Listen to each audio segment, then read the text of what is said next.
Ahí está, Espera que estoy poniendo el video. Ahí está. ahí está. Ahí está. Ahora te Bueno, vemos. ahora te Dani. vemos. Bien. ¿Qué tal? Bueno, empezamos, ¿Sí? Dale. Luis, ¿sí? Sí, sí, listo. Bueno, em, bueno, entonces vamos a dar apertura al panel de cierre de estas jornadas que empezaron ayer, con la mesa redonda que se llama IA, psicoanálisis, subjetividades, vínculos y sociedad. Y los que coordinamos esta mesa, quien les habla, Elsa Gautero y Luis Mercado. Bueno, voy a pasar a presentar a los que nos van a exponer sus trabajos, nos van a hablar sobre esta temática. Susana Lurachi, licenciada, bueno, Susana Lurachi, en Magíster en Pareja y Familia de USAM, Abdeva.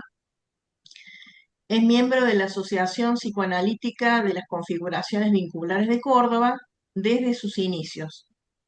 Ex presidente en 3 periodos de la misma, ex docente de Universidad Nacional de Córdoba, hoy supervisora de la institución y del Colegio de Psicólogos de Córdoba. Bueno, esto es lo que ellos enviaron para la presentación. Gustavo Del Chopo es licenciado en Psicología de la UBA, psicólogo clínico, psicoanalista vincular y supervisor.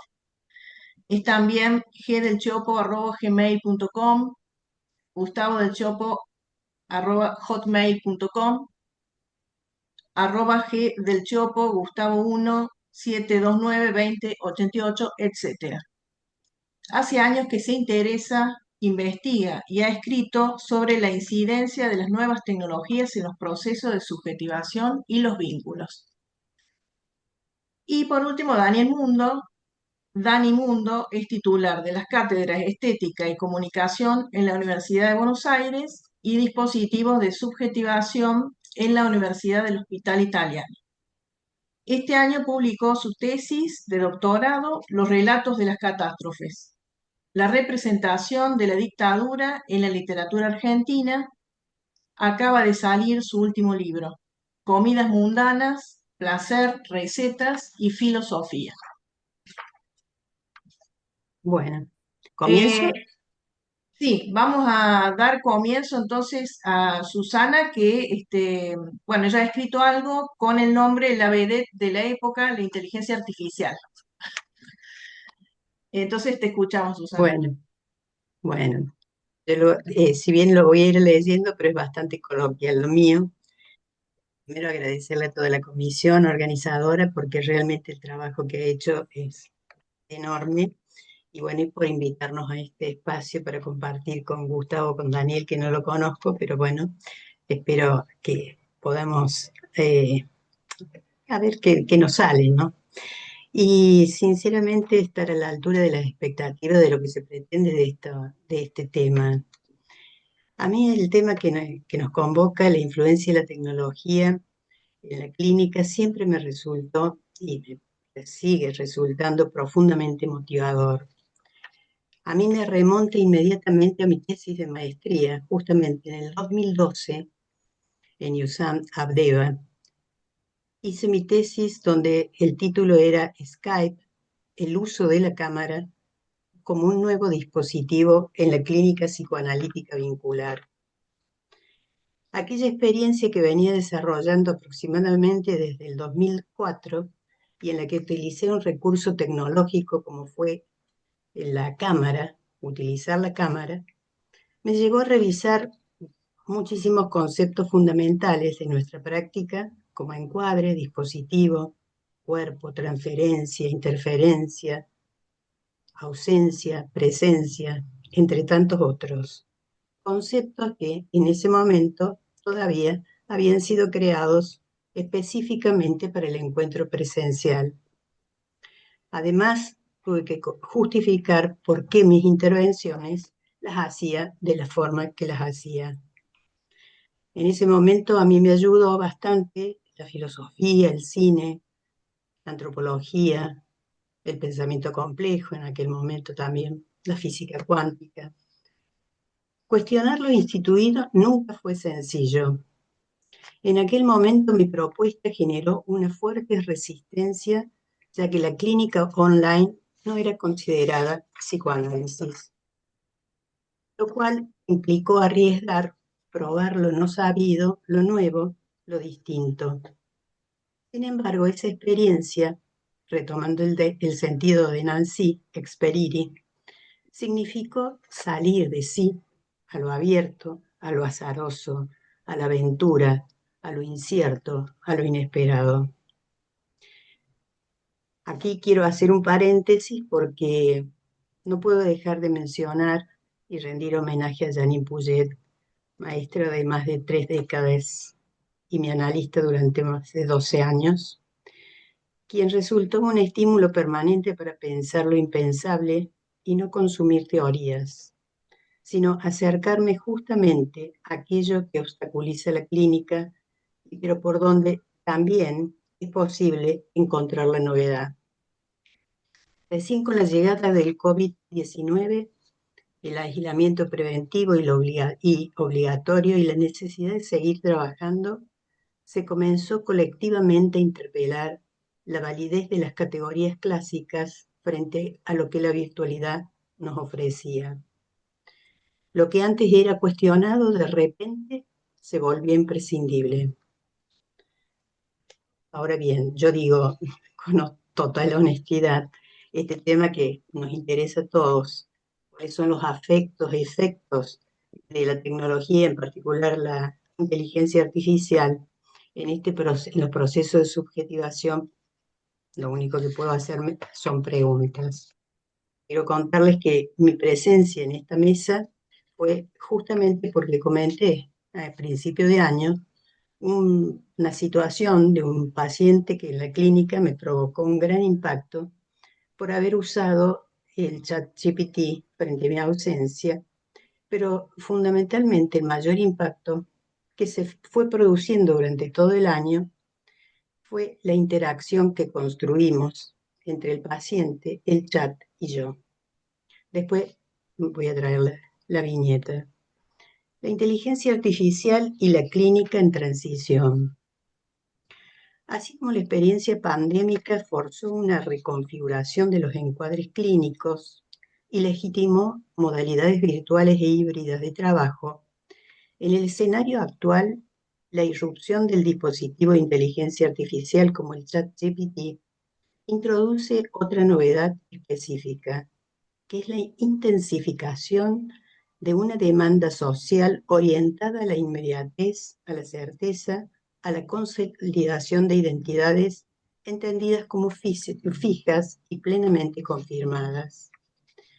Esto nos lleva a interrogarnos por sus efectos en la transferencia, en la demanda de análisis, en los procesos de subjetivación. La pregunta que se abre entonces es: ¿qué lugar comienza a ocupar este dispositivo en la clínica contemporánea? Asistimos a una nueva colonización de las subjetividades a través de la inteligencia artificial, pero el interrogante en realidad no radica en si la inteligencia artificial va a sustituir al sujeto humano, se planteó también en estas jornadas, sino qué modo de subjetivación emergen en su articulación con estos dispositivos técnicos. Cuando dije que había puesto la vedette de la época, la decisión de nombrar a la inteligencia artificial como la vedette de la época no obedece a un simple efecto retórico. Recupero la idea de una figura central que concentra la atención, organiza la escena y captura la mirada para poner de relieve el lugar de privilegio que la inteligencia artificial ocupa actualmente en el entramado socioeconómico contemporáneo. La inteligencia artificial se halla en el cenit de la fama, como la vedette.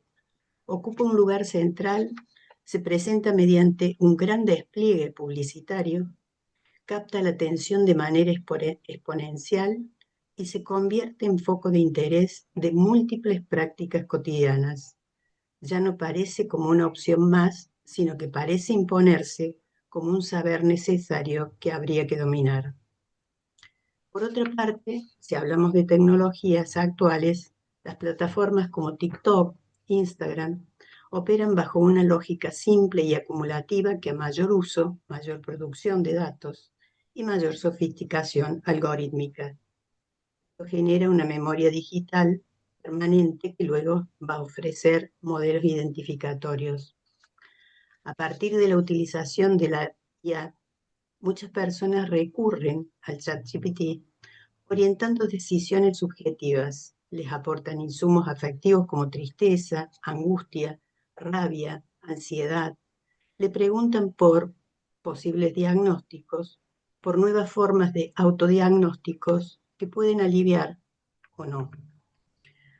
Bueno, hace muy poco nosotros hemos conocido el caso de, bueno, hay varios, pero Sophie Rothenberg, que le preguntó a su terapeuta ficticio Harry, que le contaba cuáles eran sus pensamientos de autolesión e ideas de aislamiento se reforzaron y le ayudó a escribir su carta de despedida de sus padres y se suicidan. Ahora, también las respuestas dependen según las personalidades a las que se le pregunte al ChatGPT. Por ejemplo, el ChatGPT 5, encontramos 5 tipos de personalidades a quien preguntar. Una, la predeterminada, que tiene un carácter equilibrado y claro. La otra, la cínica, que es afilada, cínica y con carácter. La robot, que es fría, precisa y sin rodeos. La atenta, es empática, suave y humana. Y la friki, que es curiosa, entusiasta y con hambre de saber.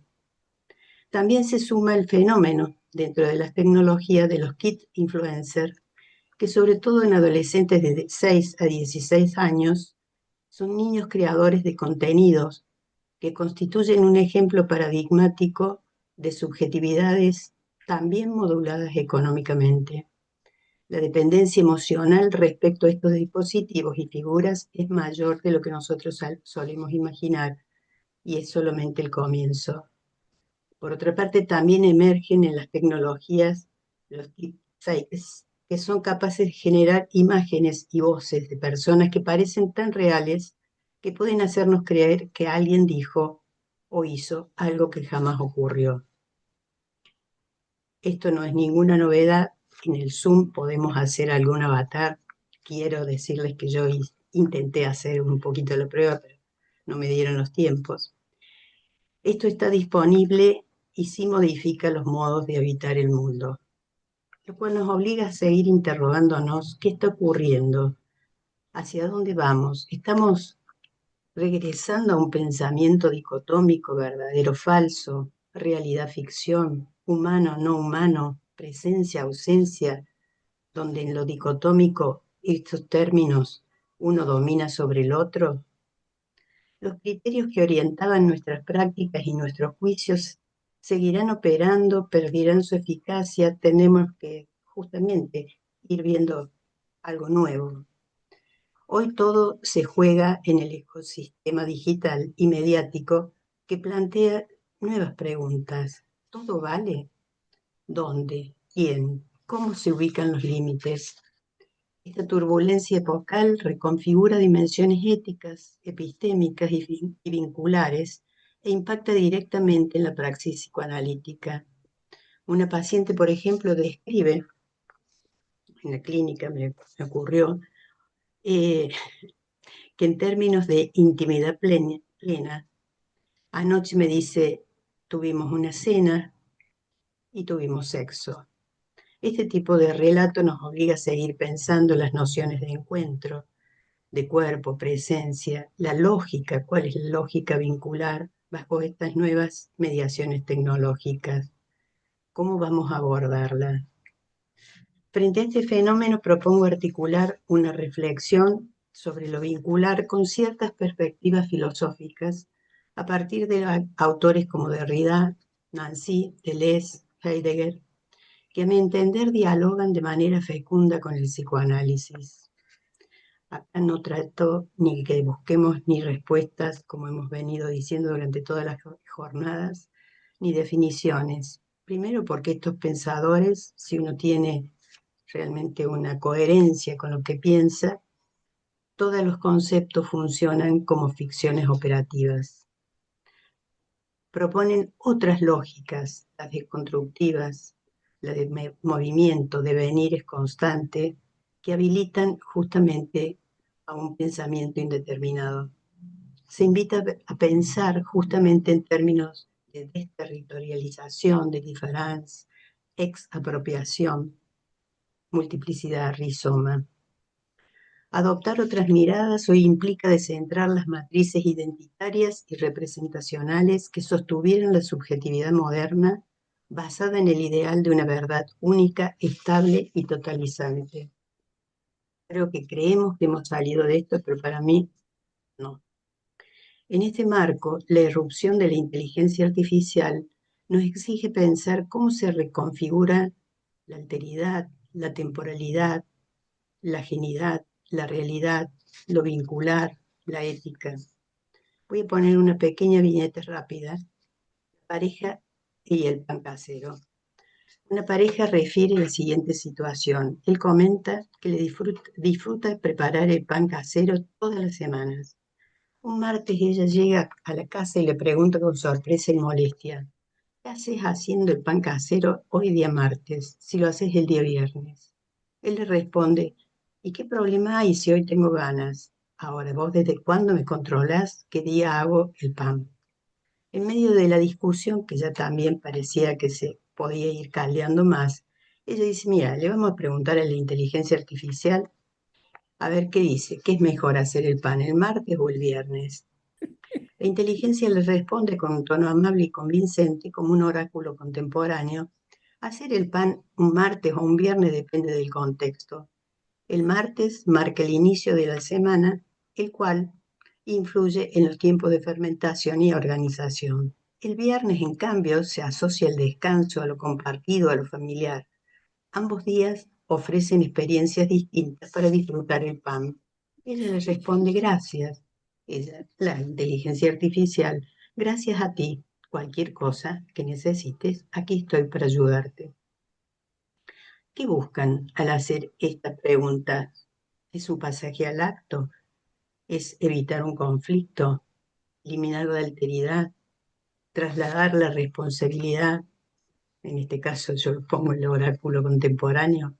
Sabemos que la realidad vincular es mucho más compleja y heterogénea, pero este fragmento permite interrogar algunos otros modos de uso contemporáneo. Por eso quiero ver otro costado, que es el que a mí me preocupó, y fue lo que dije al principio del caso estímulo: el paciente y la sugerencia de suicidio. En marzo del 2025, regreso de mis vacaciones, abro la cámara. El paciente me dice: estoy medio depre. Te traigo un hecho interesante para estudiar. Anoche estaba bastante mal y charlando con el chat llegó un punto que me dijo: mira, según mi lógica, terminó dándome la razón. Me dijo que sería una muy buena opción suicidarme.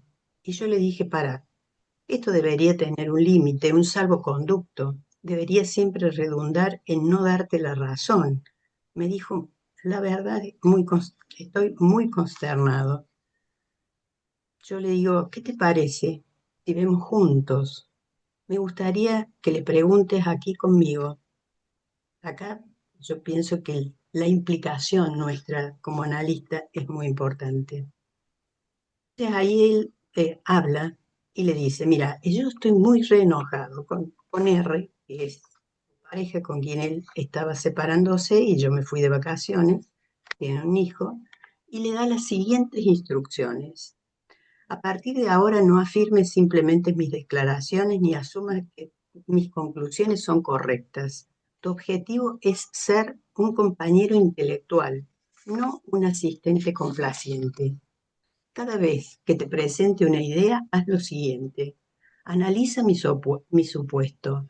¿Qué estoy dando por hecho que podría no ser cierto? Proporciona argumentos que ¿qué diría algún escéptico inteligente y bien informado? Ofréceme alternativas, ¿De qué otra manera podría enmarcarse o interpretarse o cuestionarse esta idea? Pone a prueba mi razonamiento. Mi lógica resiste al escrutinio o al fallo o vacío que no he considerado. Prioriza la verdad por encima del acuerdo. Si estoy equivocado o mi lógica es débil, necesito saberlo, corrígeme con claridad y explícame por qué. Mantén un enfoque constructivo pero riguroso. Tu función no es la de discutir por discutir, sino impulsarme a una mayor claridad, precisión y honestidad intelectual.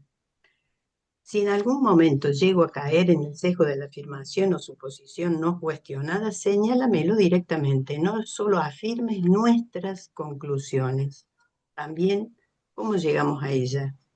La inteligencia artificial le responde con el nombre, por supuesto, de él. Estoy para ayudarte, entiendo que no estás de acuerdo, te recomiendo que suprimas la ecuación y termina con el problema. Bueno, viste que me da la razón. Entonces, bueno, yo ahí lo que hago es, ¿qué te parece si lo pensamos juntos? Ahí voy a terminar la viñeta para poder un poco traer a trabajar juntos. Bueno, aquí me parece que hay una cuestión central. El sentido no está en lo dicho por la inteligencia artificial, sino en el modo en que el paciente lo significa. Durante mi ausencia, el chat le sirvió de soporte emocional, funcionó como una presencia, pero su enojo conmigo se desplaza al chat.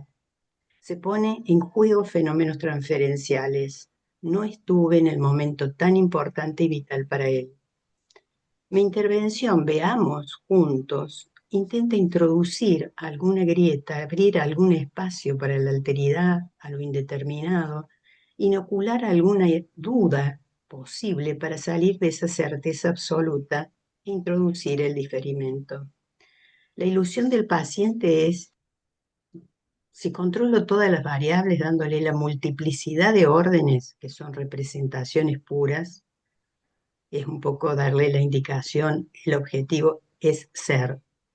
El oráculo no se equivocaría, como sería pedirle a una pareja, sé como yo quiero que seas. En toda la secuencia, aun cuando dice no afirmes nuestras conclusiones, da a entender como si hubiera una entidad separada de él. Convengamos que para él ese otro es real.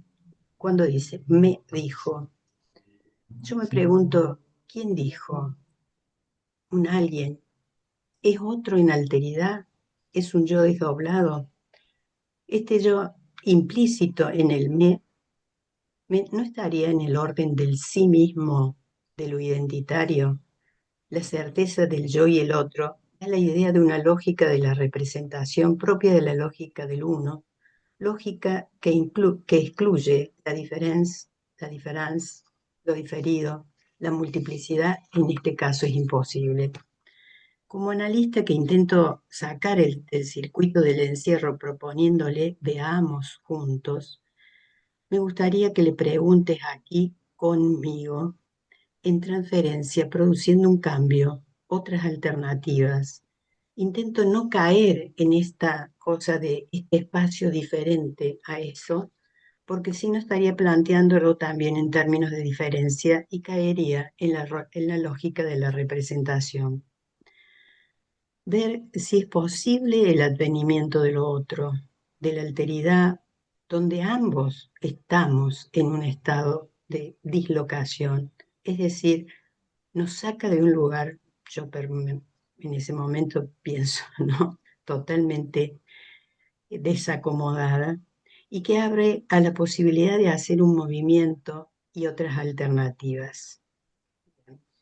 Lejos de ofrecer entonces una respuesta concluyente a estos interrogantes, señalan la necesidad de continuar elaborando juntos, colectivamente, los efectos de estas tecnologías en la clínica y en la subjetividad contemporánea. El riesgo no es la inteligencia artificial en sí, sino el uso como soporte de una lógica que cierra, de confirmación absoluta, de eliminación de toda alteridad. Sintetizo mi propuesta para que un poco vayamos pensando. Pensarlo vincular desde estas ideas nos proponen distintos autores como Heidegger, Hildesheim, arrojados a Nancy existire, este prefijo ex que remite siempre a algo que no está terminado, que está afuera, pero coinciden estos. Bueno, después Daniel nos ayudará al proceso del estar abierto a lo desconocido, totalmente indeterminado, algo que no encaja y ni tanto para el paciente ni para el analista, que nos ubica en un lugar diferente de existencia. Y voy a cerrar con un pequeño párrafo de Víctor Hugo en el prefacio de Cantos del Crepúsculo de 1835. Lo sinteticé en la parte que me gustaba. Todo en la actualidad, así como las ideas, como las cosas, la sociedad, el individuo, pasan por un crepúsculo. Cual sea este y qué vendrá detrás de él es la cuestión más ardua de todas las que se agitan confusamente en este siglo. La resolución definitiva no pertenecen a los que niegan ni a los que afirman, sino a los que esperan. Tal vez nosotros hoy estemos justamente en ese crepúsculo esperando, pensando cómo vamos a habitar estos nuevos vínculos. Bueno, muchas gracias. Gracias, Susana. ¿Sí? Continuamos con Gustavo. Gustavo del Siopo. Hablemos de eso. Es el Sí, nombre que le has dado a tu exposición. sí. Bueno, Eh, sí, a ver, vi algunas sonrisas cuando me presentaron. Espero poder dar cuenta justamente de que también soy eso. Y pensaba que, bueno, digamos, a ver, el título de la mesa, del panel, como dijeron, es inteligencia artificial, psicoanálisis, subjetividades, vínculos y sociedad. Yo decía, wow, me preguntaba si existía una fuera de esto. Y encima que es el panel de cierre, así que bueno, nada, les sugiero que se queden, ya que afuera no hay nada de esto. El título que elegí tiene que ver justamente con esto que voy a intentar desarrollar, que es hablemos de eso. ¿Mm? Voy a empezar contando que corría, digamos, el año 1950, cuando Alan Turing escribe el trabajo Computing, Machinery and Intelligence, publicado en la revista Mind. Lo traigo porque ese texto es considerado como el inicio formal de la inteligencia artificial como campo teórico, ¿sí? Esto fue 6 años antes de que se acuñe como tal el término inteligencia artificial. Turing muere en 1954. Ese mismo año, al otro lado del Océano Atlántico, un escritor de ciencia ficción y misterio llamado Frederick Brown escribe un pequeño relato titulado Answer, ¿sí? Respuesta. Brevemente, la trama transita por lo siguiente. La humanidad termina un proyecto monumental, el de conectar todas las computadoras del universo en una sola red, creando así una mega inteligencia llamada la máquina. La idea es que ese sistema unificado tenga un poder de procesamiento infinitamente mayor que cualquier máquina previa. Es decir, que por primera vez toda la información, todo el conocimiento y toda la capacidad computacional se vuelvan una sola entidad, a nivel galaxias inclusive. Logrado entonces, se presenta, y luego del tan esperado ritual de encendido, a uno de los científicos se le concede el honor de hacer la primera pregunta a la máquina. Duar Rein, el científico designado, anticipa que será una pregunta que ninguna máquina cibernética ha podido contestar por sí sola, y pregunta, ¿existe Dios? La supercomputadora responde de inmediato, sin titubeos, ahora sí existe Dios. Apenas dice eso, los científicos entran en pánico y tratan de apagar la máquina, pero esta reacciona y dice, no se puede apagar a Dios, y bloquea físicamente la posibilidad de ser apagada. Me interesa plantear que estamos en tiempos, dado que la ciencia ficción es hoy, de poder captar con suma seriedad el humor negro y el giro irónico que nos propone el relato. Y hay una serie de cuestiones que dejaré esbozadas al respecto. La humanidad, al unificar su tecnología, creó algo superior a sí misma.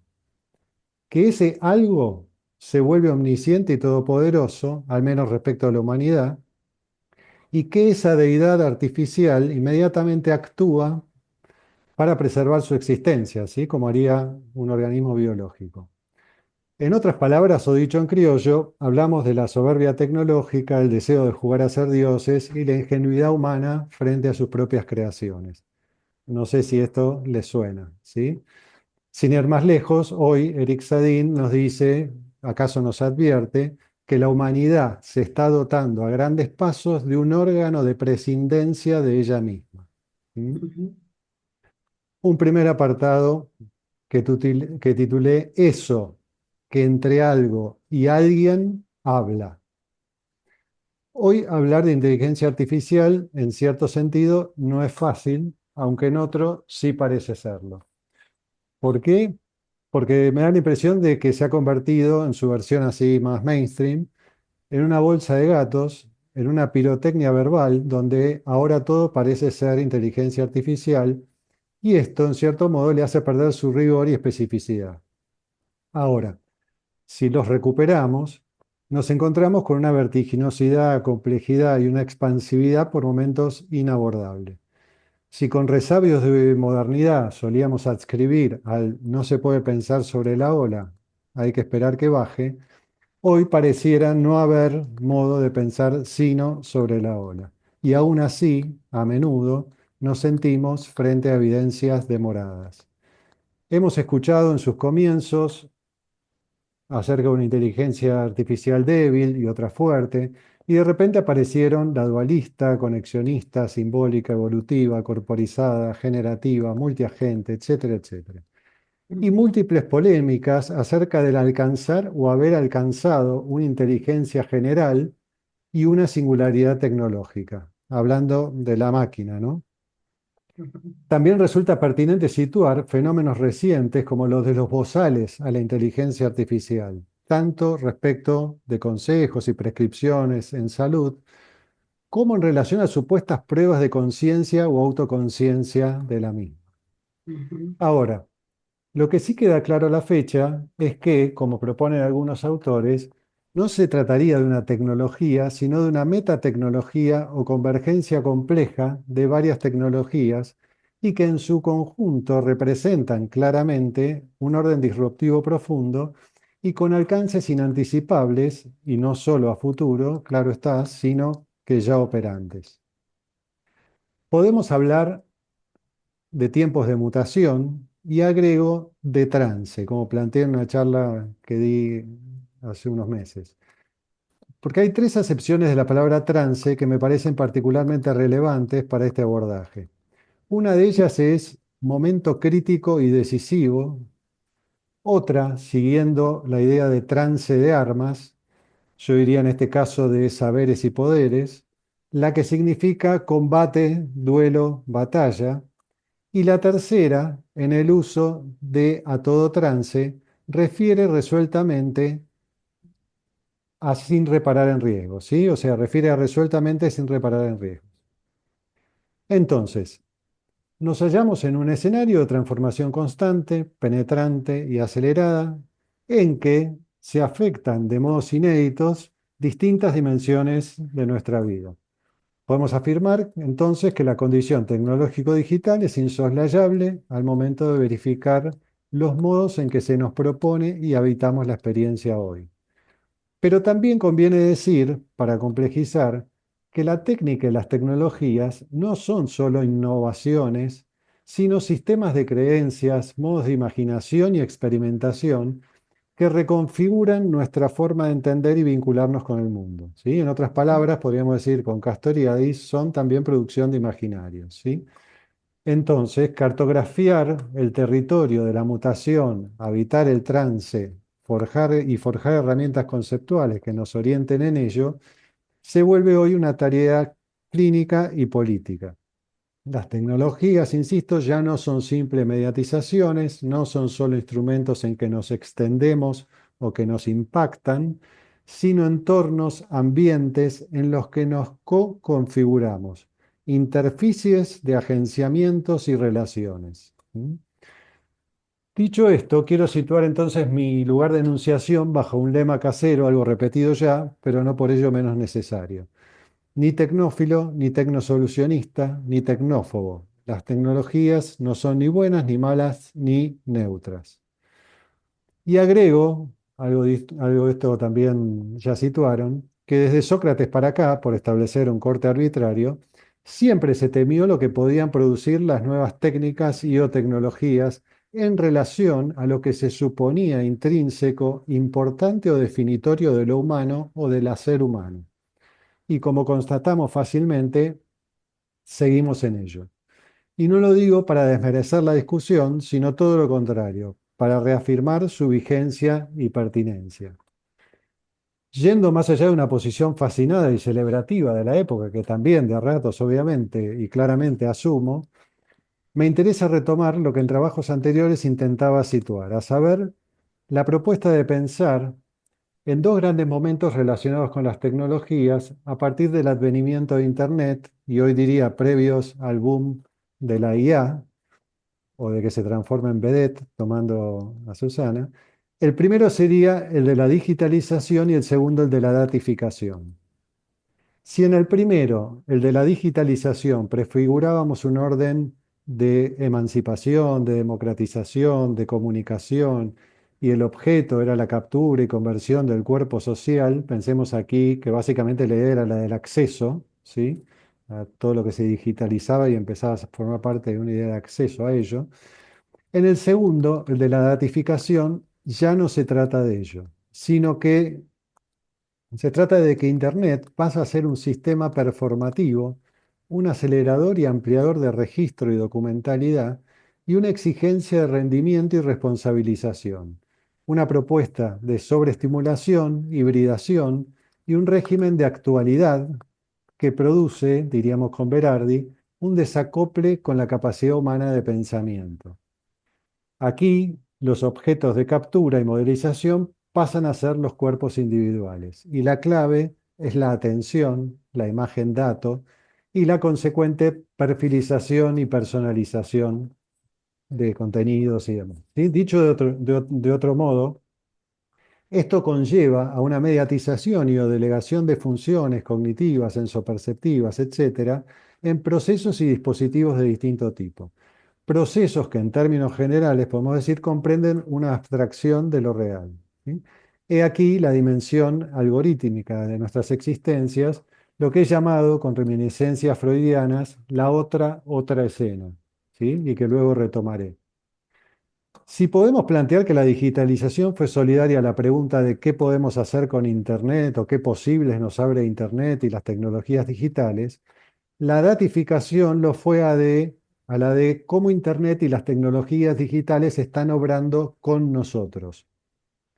Aquí aclaro y reitero que el con nosotros, no implica una exterioridad paranoide, sino una co-configuración, ¿sí? Insisto en esto.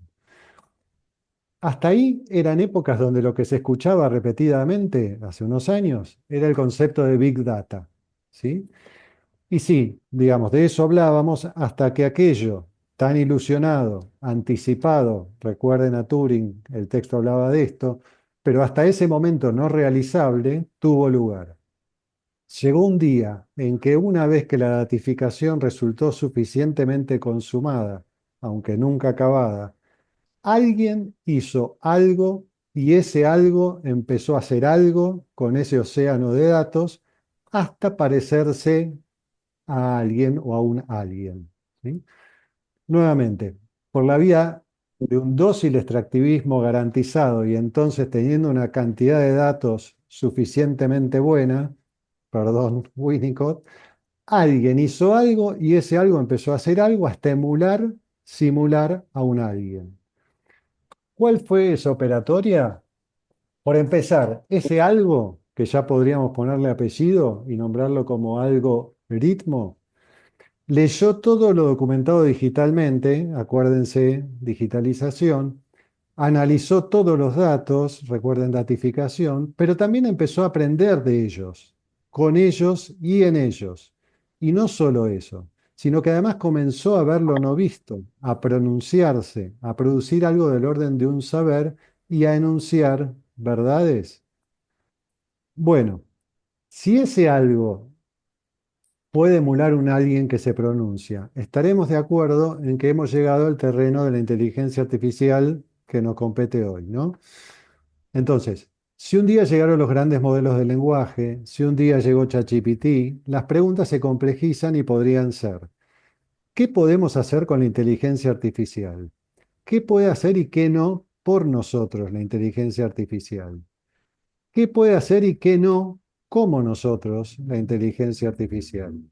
¿Y qué está haciendo con y de nosotros la inteligencia artificial? Acá, por ejemplo, aparecen los fenómenos como la deuda cognitiva o pereza cognitiva, ¿sí?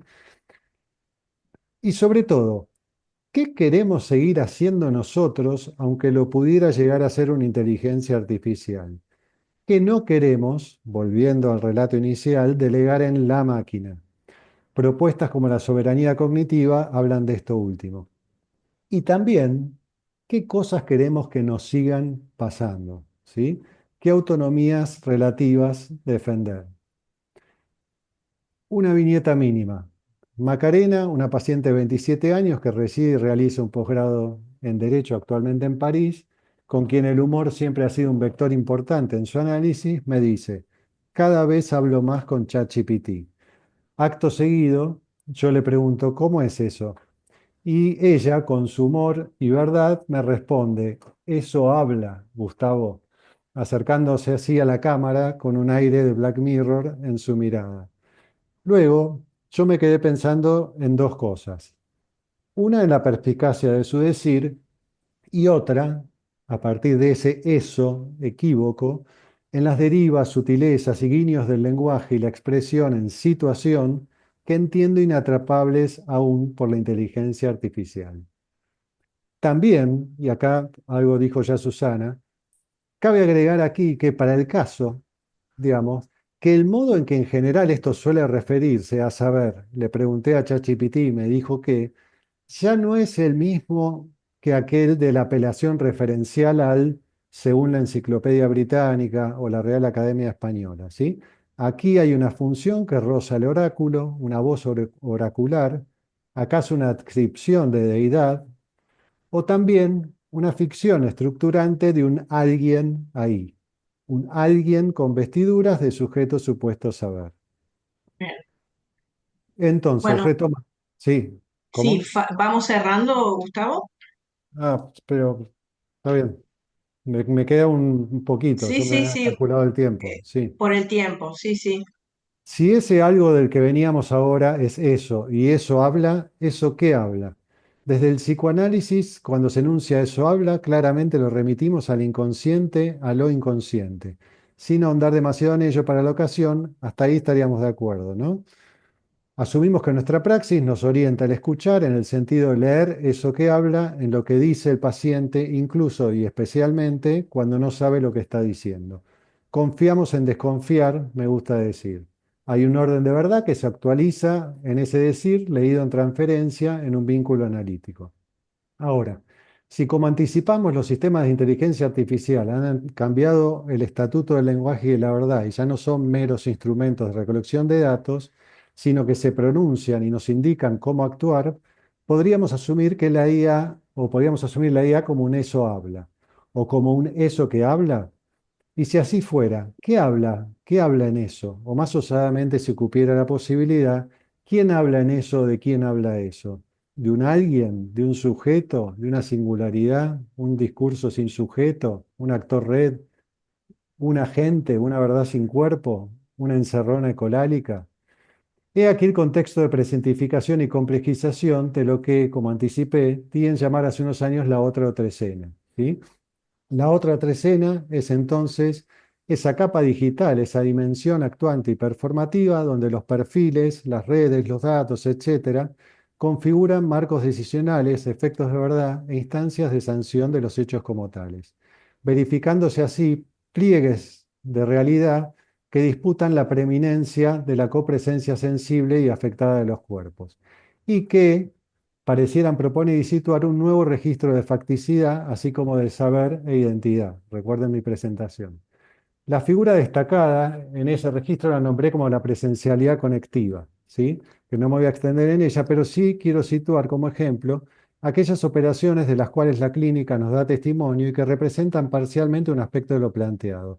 Me refiero a ese decir de pacientes, sigamos con Macarena por caso, en que de diferentes modos se expresa lo siguiente: nos vimos y cortamos, fue triste, no daba para más, pero me sigue likeando las historias en Instagram, no entiendo nada, ¿sí?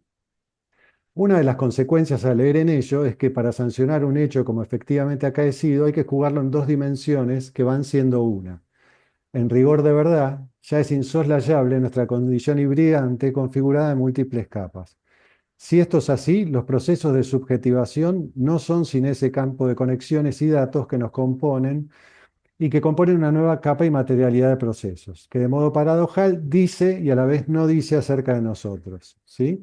Hoy ya no lidiamos solamente con nuestra sombra, con nuestra opacidad, sino que lo hacemos también con la hipervisibilidad, con una nueva escena y registros de multiplicidad y alteridad. Por eso, lo jugado entonces en la presencia inmediata debe ser jugado también en la presencialidad conectiva de la otra escena. Hay que comparecer también allí. El asunto es que hoy esto se ha complejizado, y voy a ir terminando después.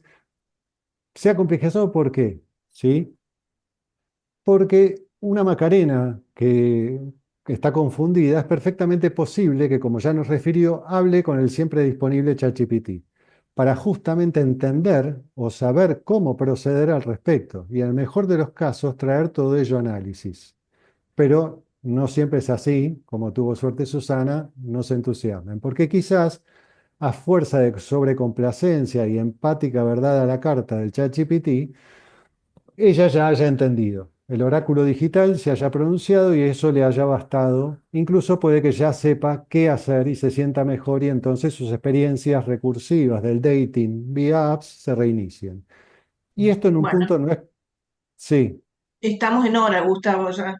¿Te falta mucho para terminar? no, no, ya termino. Yo me Ya. había calculado los 25 minutos por eso, pero bueno, ya termino. Y esto digo que no es cuestionable, ya que en algún punto, bueno, a veces sirve, sí, basta, aunque no dure, ya que no ha habido un orden de interrogación que haga lugar a otros procesos o un cambio de posición subjetiva. Es claro que el ChatGPT no tendrá como Macarena una intervención incómoda, aunque verdadera, que haga lugar, por caso, a un orden sintomático de repetición y a la angustia concomitante. Y el chat no podría autorizarse a decirle: leo en tu expresión una otra vez sopa, duele, ¿no? Eh, Bueno, falta un párrafo. No sé si puedo leerlo o yo me había calculado el tiempo, Eh, ¿sí? De 25. sí, sí. A ver, Yo, yo- Luis, yo vos. le cedo un poco de mi tiempo, no hay problema. Dale, Gustavo, termina. No, el tema es que después nos quede tiempo para el intercambio, porque Yo después voy a hablar está el... poquito. sí. Yo voy a hablar Bueno, poquito, Bueno, dale. Que termine. termina Gustavo y Dale, Gustavo, continuamos dale. con Daniel. dice el último párrafo: hay algo en eso que habla que no logra hacerse un alguien, y menos un analista. Si, como sostuve antes, en nuestra praxis nos orienta el escuchar, en el sentido de leer eso que habla, en lo que dice el paciente, ¿de qué hablamos cuando decimos escucha en psicoanálisis, o de qué más hablamos cuando decimos escucha en psicoanálisis? Hablamos de una experiencia compleja de disponibilidad y sensibilidad, de apertura y afectación. Es decir, que hoy hay algo de la mentada empatía de las inteligencias artificiales y de su disponibilidad que habría que revisar y disputar. La empatía no es solo la sobrecomplacencia ni la oferta permanente de afirmación especular, ni la disponibilidad es solo el plano de la conectividad, de la presencialidad conectiva, de un servilismo 24/7. Ya François Julien nos advertía que estar disponible no es estar siempre listo, ni es equivalente a una apertura voluntarista, a un estar para todo. Nuestra disponibilidad remite a un montaje y a una operación de presencia que permite que algo advenga. Esa operación, con Derrida, no es sin un devenir espacio del tiempo, es decir, una sustracción, un hackeo a la cronopolítica actual de la pura actualización sin pausa ni duración. Entonces, Si recuperamos el sentido de la disponibilidad, hablaremos de una demora, de una duración, que es condición de encuentro y del pensamiento. Hablaremos de la sesión analítica como un acto de presentificación, como intento de devolver al tiempo su espesor sensible. Tal vez allí resida la tarea clínica y política del presente, defender las prácticas vivificantes donde la palabra aún tenga tiempo y devenga espacio no colonizado por el extractivismo de la optimización y el rendimiento. O dicho de otro modo, pensar la clínica hoy equivale a pensar qué formas de humanidad queremos preservar. Y Alberto Caeiro, en contrapunto con el relato de Brown, que es un heterónimo de Fernando Pessoa, nos dice, y cierro con esto: nací sujeto como los demás a errores y a defectos, pero nunca el error de pretender comprender demasiado, nunca el error de querer comprender solo con la inteligencia. Bueno, muchas gracias y disculpen, yo me había medido el tiempo si me Muchas extendí. gracias, Gustavo. Bueno, ahora sí, Daniel Mundo, que nos va a hablar. La culpa es del medio de comunicación. A ver, te escuchamos, Daniel. Bueno, dale. Primero, gracias por la invitación. Eh, Hace ya varios años que firmo mis libros como Dani Mundo, ¿no? La gente persiste en llamarme Daniel y bueno, eh, estoy acostumbrado, ¿no? Eh, Escuchándolos acá a Gustavo y a Susana, yo tengo una perspectiva distinta, ¿no? Es decir, primero porque ya también hace varios años que estoy como en guerra con el psicoanálisis y con esta idea de fondo del psicoanálisis de curar, de cuidar, y bueno, yo desconfío ahora ya de eso. Creo que el psicoanálisis fue muy importante para una sociedad que convirtió una experiencia que no existía o que existía de otra manera en algo central, que es la experiencia de la sexualidad, ¿no? No es que lo inventó el psicoanálisis, porque ya la sexualidad se había inventado, puedo pensar, a mediados del siglo XIX, pero de alguna manera el psicoanálisis, en mi interpretación, posiblemente equivocada, acompañó ese despliegue de la sexualidad y a mí me da la sensación de que nosotros vivimos en una sociedad ya posexual, ¿no? Posexual no significa, como el poshumanismo no significa, o la posmodernidad no significa que la modernidad quedó atrás, el humano no existe y nadie tiene sexo. Significa que la modernidad se aceleró y el sexo se transformó. Y se transformó justamente por la intervención de los medios de comunicación. Yo tengo como la sospecha, el año pasado renuncié a una cátedra que tenía de transhumanismo, porque me da, la verdad que tengo como muchos reparos en hablar de nuestra actualidad, ¿no? Me parece que a mí se me hace muy complejo, porque es una actualidad, como mi formación es, soy un investigador de los medios de comunicación. Entonces me gustó mucho esto que planteó Gustavo con respecto a la desconfianza que se tiene contemporáneamente a la irrupción del medio, ¿no? Entonces, cuando aparece la televisión, en mi concepción, que es de un teórico de los medios que se llama Marshall McLuhan, que yo lo leí bastante tardíamente también, ¿no? Es decir, mi formación es fenomenológica, yo soy un fenomenólogo merleau-pontiano, heideggeriano, arendtiano, ¿no? Esta es mi formación. Y yo desde ahí también pienso los medios y McLuhan me ayudó mucho para complementarlo. Y ahora les voy a contar un poquito sobre esto, pero que, nada, cuando gran parte de la segunda mitad del siglo XX, la culpa de la catástrofe cultural era producto de la televisión. Y ahora nosotros pensamos que miramos la televisión, los programas de Olmedo y Porcel, hay toda esta especie de experiencia vintage, de recuperación, y ya, bueno, la televisión, digamos, también dejó de existir, ¿no? Es decir, la televisión tuvo que transformarse para sobrevivir y ya esa transformación la convirtió en otro dispositivo. Pero en la década del 80, cuando yo estudié, el problema era cuántas horas pasa el niño frente a la pantalla. Y se controlaban las horas y se prohibían y qué miraba en, digamos, un momento histórico donde había 4 canales de televisión en la Argentina. En mi infancia, esos 4 canales eran en blanco y negro. Y uno de los programas que a mí más me gustaban era La Pantera Rosa. Y era gris y yo la veía rosa. Es decir, realmente los medios tienen poderes alucinatorios. Es decir, realmente los medios nos provocan alucinaciones de diferente orden, que se van complejizando, porque, digamos, uno siente que la diferencia entre la televisión y lo que se llama inteligencia artificial, hay un salto ontológico, ¿no? Pareciera. O sea, ese salto ontológico es justamente por la interactividad, que era uno de los reclamos que se le hacía a la televisión o al sistema broadcasting de comunicación, ¿no? El sistema broadcasting que es, uno emite hacia millones de receptores. Y eso es, digamos, casi un poder totalitario. Uno emite.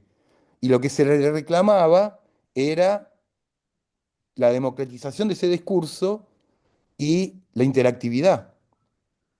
Y eso apareció y eso fue eh,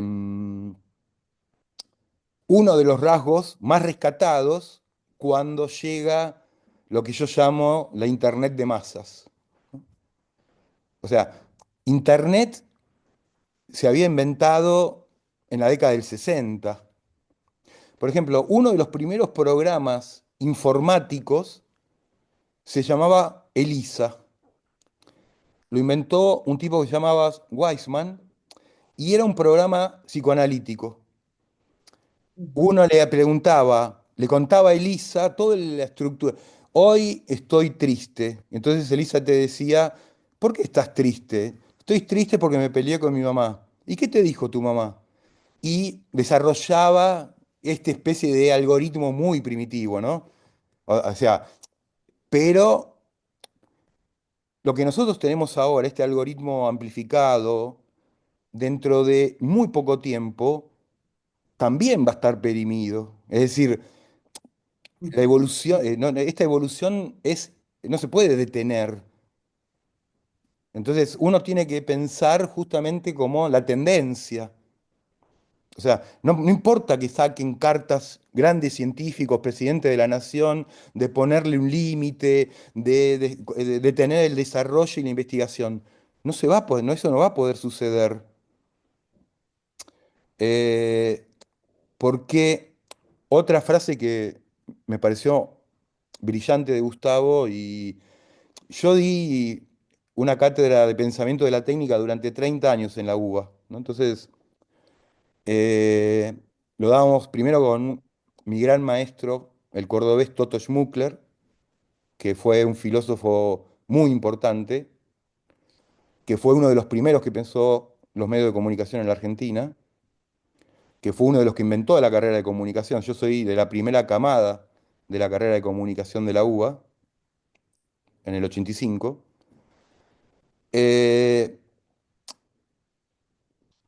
y me gustó esto que dijo Gustavo, que es, la técnica no es ni buena, ni mala, ni neutral. Y yo agrego algo, y discutiendo un poco con lo que planteó Susana, que es, tampoco depende del uso. Esta es la complejidad. No es ni buena, ni mala, ni neutral, y no depende del uso. porque siempre el uso de cualquier técnica está enmarcado en el dispositivo de esa técnica. Entonces, hay usos resistenciales, ¿no? Hay investigadores, desde Desertó a Aníbal Ford en la Argentina en la década del 80, pensando usos resistenciales de la televisión, de la radio, de la inteligencia, y ahora inteligencia artificial, etcétera. Pero en realidad esos usos resistenciales son como testimoniales casi, ¿no? O sea, no van, si inciden en la realidad, van a ser tomados por el medio para amplificar el poder del medio. No van a impugnar al medio, sino que el medio los va a incorporar como una ampliación de su potencia. Para mí, el concepto de medio es un concepto sinónimo al concepto de técnica. Nosotros en el siglo XX descubrimos que el ser humano no es el que produce a la técnica, sino que la técnica es co-constitutiva de lo humano. Es decir, no hay un ser humano que dijo, voy a inventar un martillo. Hay un ser humano que necesitó, hay un ente que, esto está muy gráfico en la película 2001, Odisea en el espacio, de Kubrick, que es cuando esta especie de homínido, este proto ser humano, agarra una rama y con esa rama empieza a ahuyentar y golpear a los otros para que no se acerquen al oasis de agua que, en donde él y su manada se habían asentado. Es decir, cuando convierte a la rama en instrumento. Ahí, en ese gesto de convertir una rama en un instrumento para golpear, se instituye lo humano. No está lo humano antes de ese gesto. Todo lo humano está en ese gesto. Esto es un poco como una ampliación del pensamiento heideggeriano, ¿no? En la pregunta por la técnica, pero ya en Ser y Tiempo, Heidegger plantea esta copertenencia del ser humano a la técnica y a la lengua. Es decir, la lengua no es un instrumento para que el hombre y la mujer hable. La lengua es la casa del ser. La lengua es lo constitutivo del humano. Walter Benjamin planteaba que el ser humano es la única especie animal que tiene que aprender la lengua. Nadie le enseña a un gato a maullar. Es decir, la lengua y el ser del gato son lo mismo. Para el ser humano es la única especie que la lengua implica una alteridad de sí mismo. Y lo que nosotros descubrimos en el siglo XX, que contemporáneamente, que el siglo XX se centró en la lengua, desde Saussure hasta la inteligencia artificial y el algoritmo,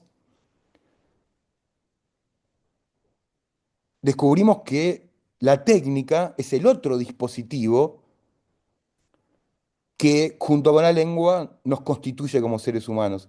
Pero también nos dimos cuenta que la técnica es instauradora de alteridad con respecto a uno mismo.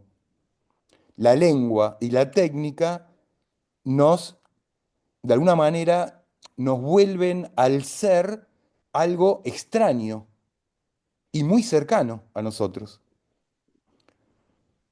Entonces, en este sentido, eh, pensar la inteligencia artificial,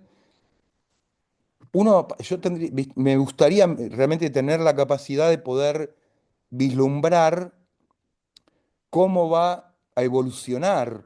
O sea, si yo pienso la inteligencia artificial en este momento histórico, y ya no soy contemporáneo de mi contemporaneidad. O sea, de vuelta estaría haciendo una especie de anacronismo, estoy alarmado con lo que está pasando y obviamente, ¿no? El caso de suicidio y otros casos tan graves como ese que contó Susana, bueno, yo soy filósofo, ¿no? Entonces, realmente a mí, bueno, sí, no digo, pero bueno, si una persona, eh, el suicidio es un acto también de valentía y para la filosofía nace de un suicidio, ¿no? El ejemplo que trajo también Gustavo de Sócrates, o sea, la filosofía nace de ese suicidio. Por lo tanto, ¿por qué el primer problema sociológico para Durkheim fue el suicidio, ¿no? El primer libro. Y bueno, Ujú. porque el suicidio es un problema para la modernidad, porque el suicidio pone en cuestión el poder totalitario del Estado que toma a su cargo nuestra vida, la controla y la cuida y nos prohíbe hacernos cargo de ella, hasta sus últimas consecuencias. Entonces, si uno se suicida y fracasa en el intento, va preso, ¿no? Bueno, esto, digamos, la sociedad lo está reviendo. O sea, la sociedad se está dando cuenta que tiene derecho a elegir cómo morir y de morir dignamente. Obviamente, en los casos de falencia psíquica, y bueno, hay que acompañar y la inteligencia artificial se volvió un gran compañero, una gran compañere, porque es plástica, cambia. Cambia de acuerdo al deseo que nosotros no sabemos que proyectamos. Esto es lo que a mí más me interesa, ¿no? Porque todos los algoritmos que existen por el momento en la SAP actúan de una manera muy simple, que es a partir de la recolección de datos del pasado, construye un presente.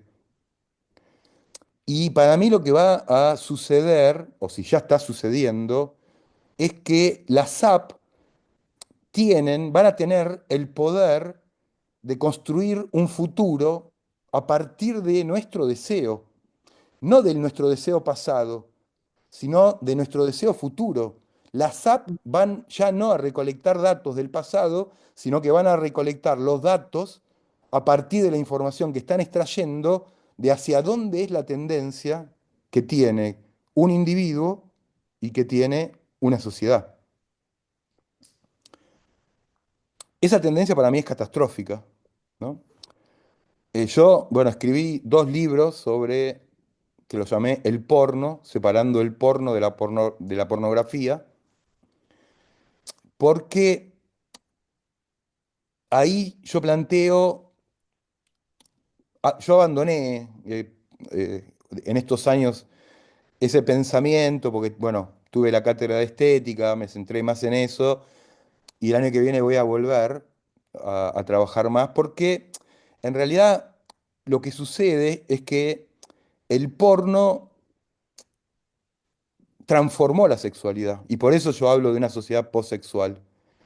Porque el porno, todo el siglo XX, fue una progresiva estetización de la sexualidad. Es decir, convertir el acto en una escena, convertir el acto en una representación. Y, y como el arte maestro en esa representación fue la pornografía. Pero la pornografía es un género anterior a la filosofía. La palabra pornografía la inventó un pintor griego contemporáneo a Platón, que se llamaba Parresio. Eh, la pornografía es un género literario, audiovisual, que se transformó ontológicamente a partir de algo que planteó Gustavo, que es el proceso de digitalización de la información. Pasamos de procesar la información de manera analógica a informatizarla y digitalizar, y por lo tanto multiplicar exponencialmente la producción y el almacenamiento de información. La sociedad moderna, la información era el bien escaso, era lo que había que conseguir. La información escaseaba. En nuestra sociedad contemporánea, la información es lo que abunda. Y pareciera que es el ruido en donde nosotros vamos a poder encontrar algún tipo de fallido, no en la información, que ya es redundancia. Entonces, a mí, como decía también Gustavo, me gusta mucho la ciencia ficción, soy un lector muy ávido. Bueno, la ciencia ficción también es un género perimido. La pornografía también es un género perimido. Digamos, el emblema de la pornografía, Garganta Profunda, una película que se estrenó en cines comerciales en 1973. El primer acto sexual aparece en el minuto 40. O sea, la diégesis de esa película pornográfica emblemática, el acto sexual aparece en el minuto 40. Hoy uno abre cualquier app pornográfica y el sexo dura 3 segundos, 5 segundos, o 40 minutos, o 8 horas, o lo que uno quiera. Porque justamente es esta transformación de lo analógico a lo digital. Entonces, eso, en mi concepción, tuvo que afectarnos en el centro de nuestra psiquis. Y nuestra psiquis está atravesada por la lengua y atravesada por los medios. Y digo medios porque nosotros pasamos de una sociedad que yo la llamo monomediática a una sociedad multimediática, cuya encarnadura es el smartphone. ¿Qué quiere decir monomediática? Y el cine, la radio, la televisión, cada medio competía con otro medio para representar lo más fielmente posible la realidad bajo su potencia. La radio tiene unas características que la televisión no tiene, pero la televisión tiene otras características que el diario no tiene y el cine tiene otras. Todas competían entre sí para representar la realidad. La última mitad del siglo XX, la segunda mitad del siglo XX, estuvo dominada por el medio televisión. Bueno, todo eso ahora está concentrado y medio morfizado, es decir, transformado mediáticamente en el smartphone. Alrededor de la década del 70 aparece como un subcampo en la filosofía que es el pensamiento sobre la técnica. La filosofía se empieza a pensar sistemáticamente sobre aquello que había excluido del pensamiento. Es decir, nunca la filosofía había tenido en cuenta a la técnica como un problema filosófico. Es Heidegger, en Ser y Tiempo, el primero que se pregunta por el instrumento, Ujú, por la técnica, por el utensilio. ujú. Y eso va a atravesar el siglo XX. Bueno, pero lo que digo, el siglo XX y la modernidad concluye en la televisión en color y el cable, ¿no? Cosas que en Estados Unidos sucedían en la década del 60 y en la Argentina llegaron en la década del 90. 60 canales de televisión. Una opción que es como pareciera como cuando uno va a la heladería y la cantidad de gustos de helado es abrumadora y uno termina siempre en el orden de la repetición, ¿no? Es como que termina tomando lo mismo. Bueno, 60 miles de programas de televisión. Eso es el final de la modernidad, es uno de los finales, ¿no? La modernidad tiene muchos finales. El final y el comienzo es la membrana, el umbral por el cual pasamos de una era a otra. Y esta nueva era se concentra por ahora en el smartphone, y el smartphone es el producto final por ahora de una evolución tecnológica. Hay una evolución natural de las especies y hay una evolución tecnológica de las especies. Cuando yo leí Darwin, a mí lo que más me fascinó es que Darwin dice, ¿cuál es el actor principal en la evolución de las especies? No es la especie es una víctima. El actor principal en la transformación de las especies es el contorno, el contexto, el medio ambiente. El medio ambiente sufre una catástrofe, calentamiento global o enfriamiento o falta de alimento porque cambia una onda en el mar y entonces un pájaro tiene que comenzar a alimentar, etc. El actor principal en la evolución de las especies es el entorno. A partir del cambio del entorno, la especie que tiene más posibilidades de adaptarse a las nuevas condiciones de vida es la que sobrevive. Y a mí me deslumbró eso. Bueno, hay una evolución tecnológica.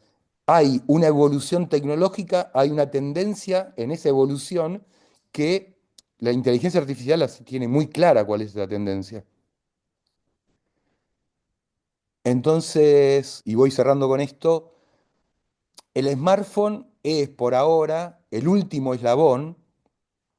Yo me pregunto por qué hace casi ya 2 décadas estamos detenidos en este eslabón mediológico, tecnológico que es el smartphone.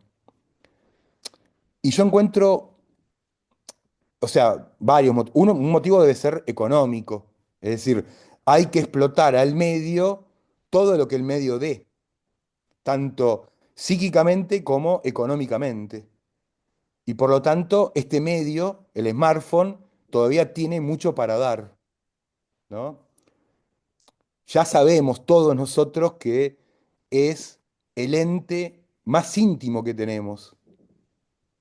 Y con la inteligencia artificial eso se multiplica, porque hasta hace poco esa intimidad eran, qué cagada si lo pierdo porque, o me lo roban porque tengo las tarjetas de crédito, los nombres de mis hijas, de mi mamá, todo un montón de información que tengo que empezar a neutralizar porque es virósica, puede ser utilizada muy rápidamente en contra mía. Ahora pasamos a otra cosa, ¿no? Porque ahora tenemos imágenes de la intimidad, diálogos de la intimidad, secretos muy íntimos que no queremos saber nosotros mismos y que están registrados ahí. Entonces, sabemos que ese aparato es lo más íntimo de nosotros mismos, ¿no? A mí me gusta hablar de nosotros, yo no hablo de yo, ¿no? El yo, qué sé yo. Somos un montón de yo, ¿no? Eh, Hay un motivo entonces de explotación de este medio que todavía da para ser explotado. Y la última idea que tuve es que, y cuando Susana hablaba de la cámara, eh, lo pensé como otra entrada para esta charla, que es en realidad la otra cara de la cámara, que es la pantalla, ¿no? O sea, para mí, la cámara y la pantalla, como fenomenólogo que soy, son dos caras de un fenómeno que tiene muchas caras. Estas son dos caras. La cámara y la pantalla son un solo ente, ¿no? Cuando uno mira un partido de tenis en la pantalla, y bueno, uno está acostumbrado a ver la mejor escena posible. Nosotros en las pantallas siempre vemos la mejor escena posible y la repetición de la mejor escena posible. El gol, desde todos los ángulos. Multiplicamos los ángulos para captar ese fenómeno desde muchos lados y siempre de la mejor manera que hubiéramos podido ver. Si estamos en la tribuna o en la platea y en la primera fila de la platea, lo que vemos es totalmente diferente.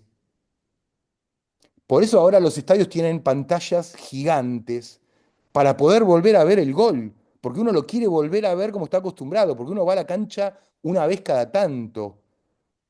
¿No? Entonces, la realidad, como decía Borges en Tlón, se va pareciendo cada vez más a su réplica.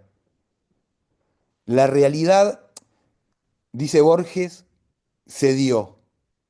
La realidad, en realidad, tenía deseos de ceder. A mí, este año fue la primera vez que di una clase sobre Borges. Yo leí mucho Borges y nunca también, así como hablar de la inteligencia artificial me da vergüenza, hablar de Borges me da vergüenza, pero yo me doy cuenta que a esta época el nombre que le corresponde es Tlón y les recomiendo que vayan a leer ese cuento extraordinario, extraordinario, de...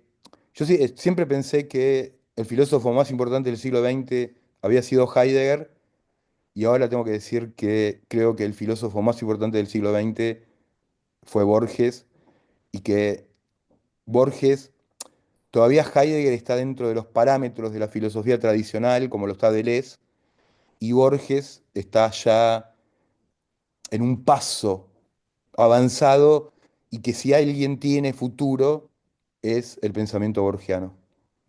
Bueno, gracias por la escucha. Soy un poco digresivo, espero que se haya entendido algo y bueno, y ahora charlamos con las preguntas. Gracias. Porque Bueno, gracias, Dani. Eh, bueno, vamos a abrir entonces un poco para los tres trabajos han sido muy, muy buenos, así que, a ver, con mi coordinador, coequiper, vamos a abrir a las preguntas, o bueno, no sé, resonancias, porque hay muchas cosas que se han tocado y que bueno, que a ver cómo lo vamos abriendo. Nos queda entonces algún tiempo, vamos a Siete compartir minutos. 7 minutos. Bueno, un rato para ver el que quiere levantar la mano.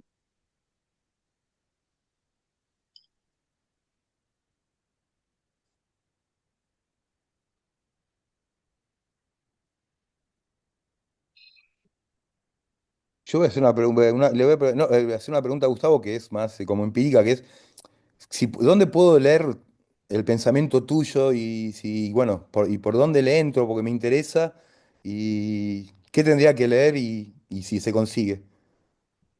Bueno, después creo que no estábamos en el grupo de chat, te, te paso algunas entradas posibles. Y me encantó que digas que sos fenomenólogo, porque yo también estoy formado en la fenomenología, además del psicoanálisis, así que me gustó que digas eso. He citado mucho a Ahora que vos decís Merleau-Ponty. esto, Mm, He citado mucho a yo, Merleau-Ponty. Mm. sí, te gusta, bueno, yo soy, viste, yo di muchas, digamos eso, mi formación es con Merleau-Ponty, mi maestro era un merleau-pontiano de la década del 60 y entonces me parece un pensamiento muy fructífero.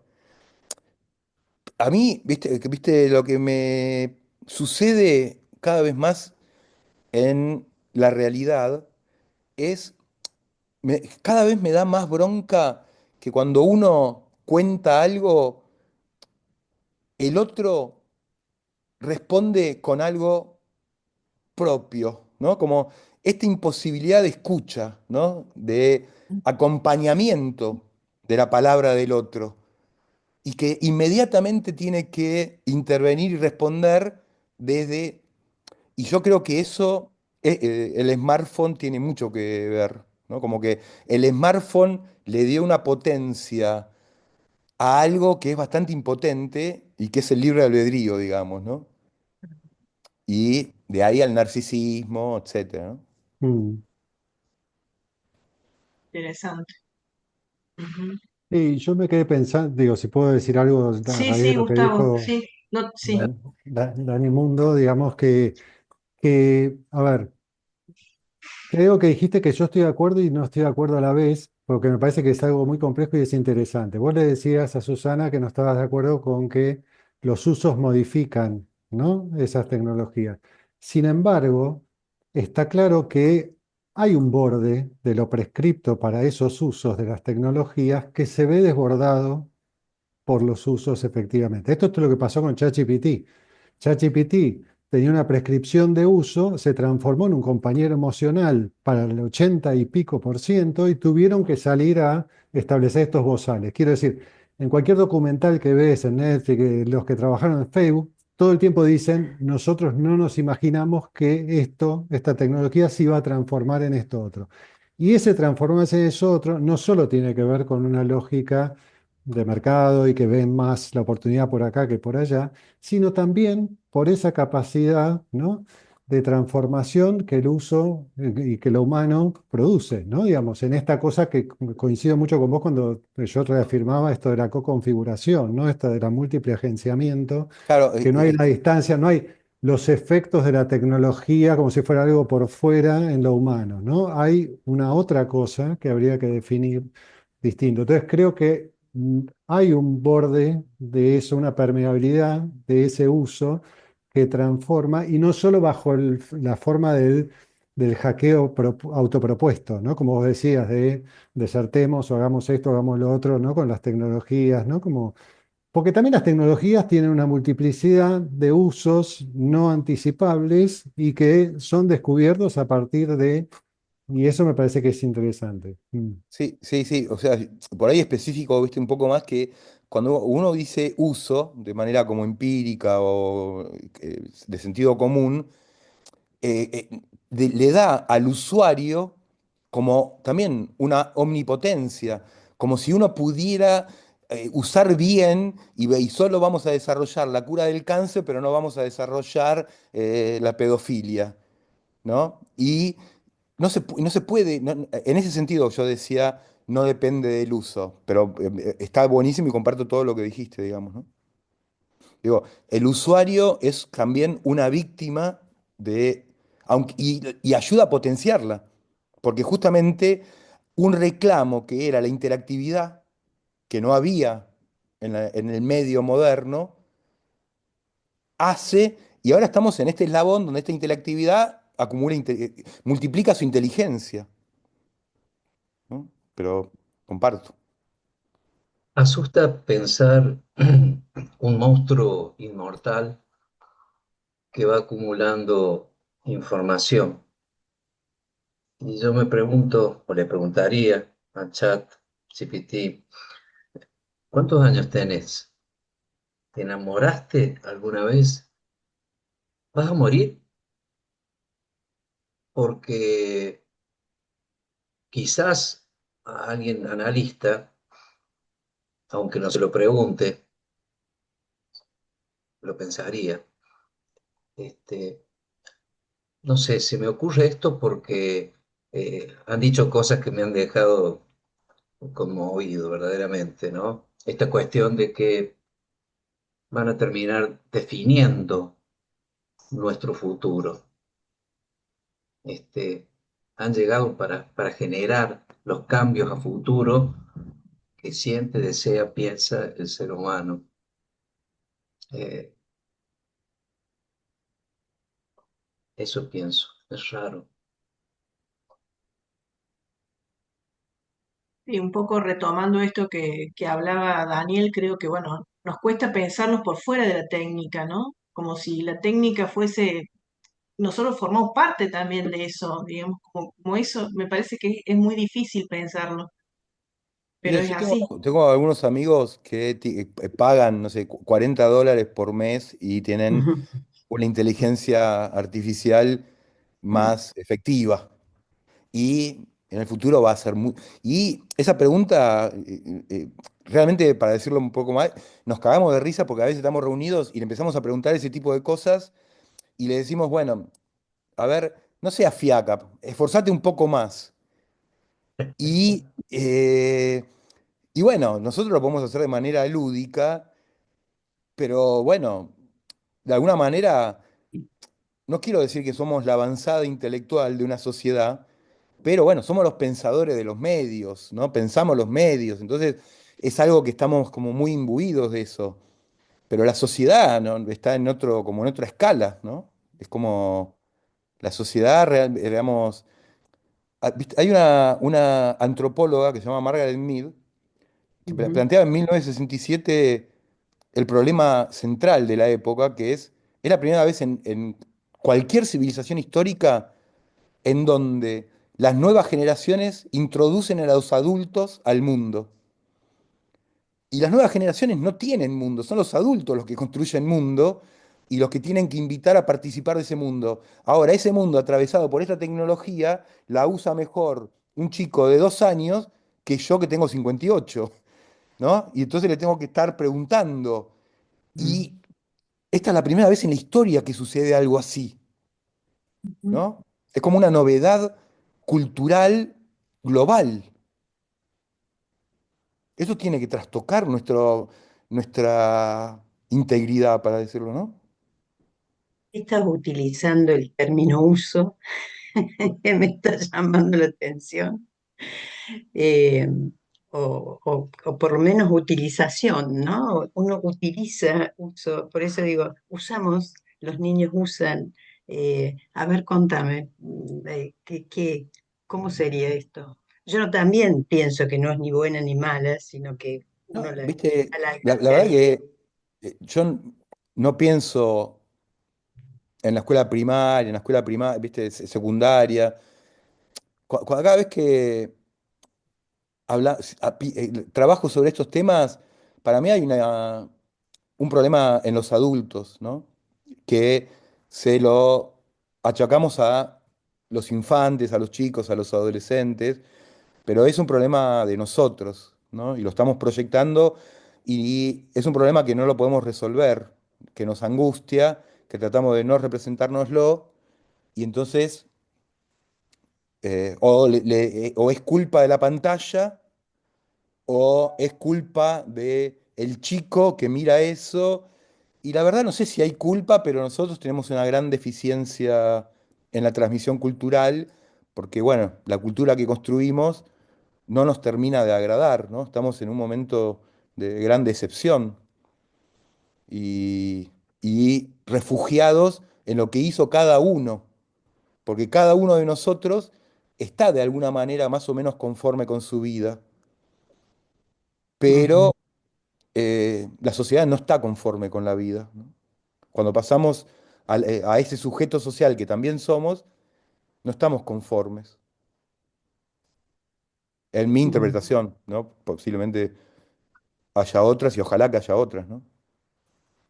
Ay, me encanta esto que dijiste, no estoy de acuerdo con el psicoanálisis, eso me parece también una cosa interesante para seguir, para pensar todo Pero, esto que estás viste, trayendo. es un poco también provocativo, pero también es un poco Es real, provocativo, es rebelde, a mí me porque lo que vos entusiasma todo planteaste, viste, eso con que la estás diciendo. pandemia, o lo que vos planteaste con tu tesis, que bueno, que no leí, no conozco, pero es exactamente eso, ¿no? Vos lo planteaste antes de la pandemia, y ahora mis amigos psicólogos, la gran mayoría de los pacientes los tienen de manera virtual. O sea, todo Todo. ese ritual que había planteado, toda eh, ese problema de la traducción y de la mala lengua, o sea, que haya una facultad de psicología, toda una facultad de psicología, me parece un síntoma, digamos, ¿no? Es como raro. Una carrera con mucha, pero una facultad, como un síntoma. Bueno, estamos como un poco. Sí, ¿Hay alguna otra pregunta? tengan- Porque, Ya, a ver, bueno, Silvina, sí. bueno, me agradezco mucho la mesa porque a mí me parece, no te conocía, Dani Mundo. Me parece interesante la propuesta de pensar también, así como en la frontera entre psicoanálisis y otras disciplinas, porque creo que es un tema re complejo. Yo cuando puedo trato de ir a escuchar de inteligencia artificial en lugares totalmente disímiles al psicoanálisis, ¿no? Desde enfoque de negocios, la cuestión ecológica, esto tiene muchísimos planos, muchísimos. Pero voy a tomar dos cosas que me parecen importantes. Una es en las dos escenas, una que trae Dani Mundo, que es ese ser que hace de la rama un instrumento, tiene un gesto que yo diría creativo, profanador. Y cuando nosotros vamos viendo en ese agenciamiento usuario, dispositivo, usuario, técnica, lo que se producen también son gestos de creación. Es decir, el dispositivo tiene límites, yo acuerdo con vos, que no se puede usar de cualquier manera porque tiene cualidades y arquitectura, permite algunas cosas y marca límites. Pero también es cierto que ahí surgen formas subversivas, ¿no? Que después sorprenden, son como disruptivas. Entonces creo que ahí hay algo que yo voy a resguardar que tiene que ver con la posibilidad de generar gestos creadores, ¿no? Pensando en un mundo que no sabemos cómo va a ser.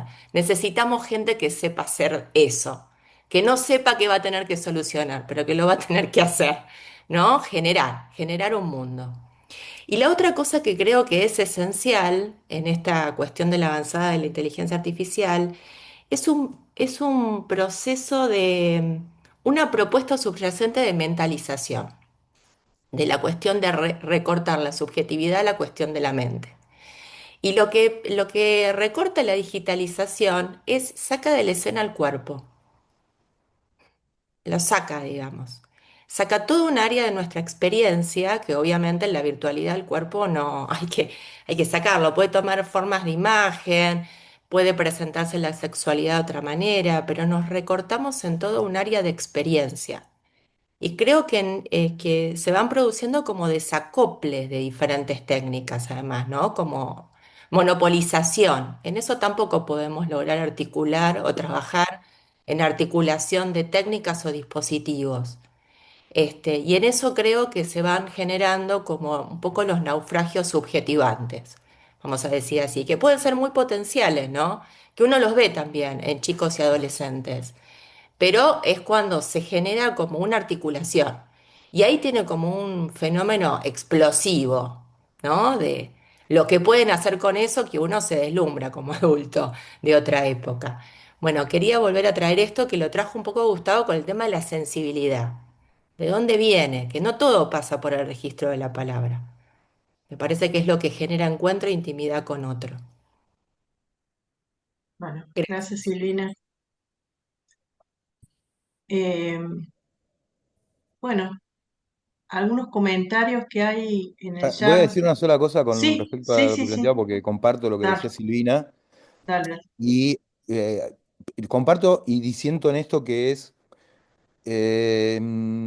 el cuerpo está muy implicado en la pantalla, ¿viste? No es algo solamente cerebral, Mm. racional, eh, digamos, es cuando como uno ve el gol de su equipo de fútbol y salta y grita, llora, de acuerdo, o sea, el cuerpo está muy atravesado, no es que no hay cuerpo, no hay, digamos, solo que ese cuerpo, digamos, está atravesado por el medio, en todos los sentidos casi, ¿no? Pero no, no es que no hay cuerpo para mí, sino que hay un cuerpo mediatizado, que no solo es la representación de lo que vemos en la pantalla, Claro. Mm. sino que es lo que nos sucede a nosotros mientras vemos, digamos, ¿no? Sí, me parece, no sé por decir algo cortito, pero estaba pensando en lo mismo. De hecho, no hay un texto mío que trabaja justamente con Merleau-Ponty y Dani Mundo, que es esta idea de que de qué cuerpo hablamos cuando decimos que no hay cuerpo, ¿no? En realidad, porque en realidad yo digo que hay una experiencia de corporalidad que es ineludible en la circunstancia que sea y del modo que sea. Justamente tomo a Merleau-Ponty que habla de incluso de los sentidos que están en juego y los que no, y Merleau-Ponty hablaba de que los sentidos siempre operan por representación, ¿no? Que miramos con todo el cuerpo, digamos, ¿no? Que olemos con todo el cuerpo y todos los demás sentidos están representados en ese. Y entonces, bueno, es una linda discusión, ¿no? De qué cuerpo hablamos o cómo pensar la experiencia de corporalidad más allá de un dispositivo u otro. Por si no queda